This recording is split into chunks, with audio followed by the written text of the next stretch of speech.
আসসালামু আলাইকুম রহমতুল্লাহ। প্রিয় দর্শক, যদি কোনো ব্যক্তি মনে করে যে তার স্ত্রী পরকীয়ায় আসক্ত অথবা স্ত্রী মনে করে স্বামী পরকীয়ায় আসক্ত, তাহলে যে পরকীয়া করে তার অপর ব্যক্তিটি এ আমল করতে হবে।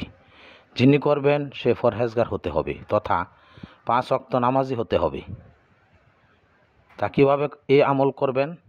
শেষ রাতে তাহাজ্জুদের নামাজের পর অথবা ফজরের পর ওযুর সহিত বসে চোখ বন্ধ করে আউযু বিল্লাহি মিনাশ শাইতানির রাজিম বিসমিল্লাহির রহমানির রহিম সহকারে সূরা ফাতিহা পড়বেন 41 বার, সূরা কাউসার পড়বেন 21 বার।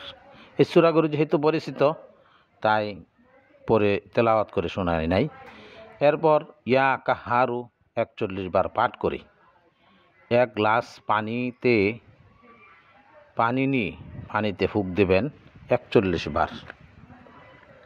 ব্যবহার কিভাবে করবেন? স্বামী পরকীয়ায় আসক্ত হলে তাকে পান করাবেন, অথবা স্ত্রী হলে স্বামী তাকে পানি পান করাবেন। তবে আমল করার সময় নিজের রক্ত সম্পর্কীয় কোনো লোক কাছে থাকতে হবে। একাকী থেকে তিনি এই আমল করতে পারবে না। 3 দিনের মধ্যেই কাজ হয়ে যাবে ইনশাআল্লাহ।